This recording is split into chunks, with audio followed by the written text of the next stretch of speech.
The state's unemployment numbers are down. They're low. Well, he likes to run to that unemployment number without considering the fact that if you go knock on the doors of Wisconsinites all over our state, they're not home. They're working 2, 3, 4 jobs sometimes and just hanging on by their fingertips to get by and to pay rent.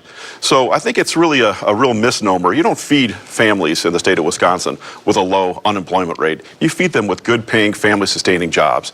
And that's the kind of thing that we're going to create with the Grow Wis plan that I'm advancing. One of the things in the spotlight of the jobs discussion during this race will be Foxconn. The governor will tout the thousands of jobs that will be created there. Well, I've said that Foxconn is an anchor around the necks of every Wisconsinite.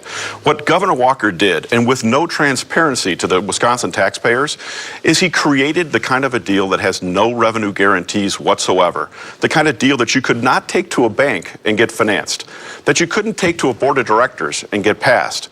But yet he's pushing $3 billion, but now actually $4.5 billion out the door to a company that, frankly, we never took the time as a state. He never did an independent feasibility analysis to even determine if the kinds of things that Foxconn says they can do, they can actually do.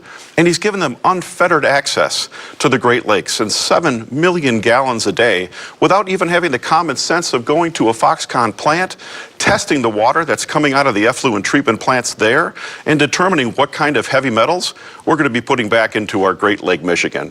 That's not leadership. That's not a governor that's negotiating on behalf of all of the people of the state of Wisconsin.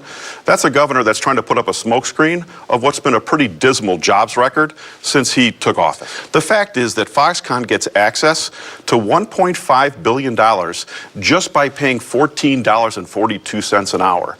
There's all kinds of smokescreens going on here. We're 5 months away from the primary in a field that's more crowded than anything we've ever seen in a race for governor before. Where do you stand? How do you set yourself apart? How do you break away? Well, it's been awesome. When you think about the number of voices in our state that are calling for real change, to get back to the kind of progressive values that have moved our state forward in the past, I think it's pretty great.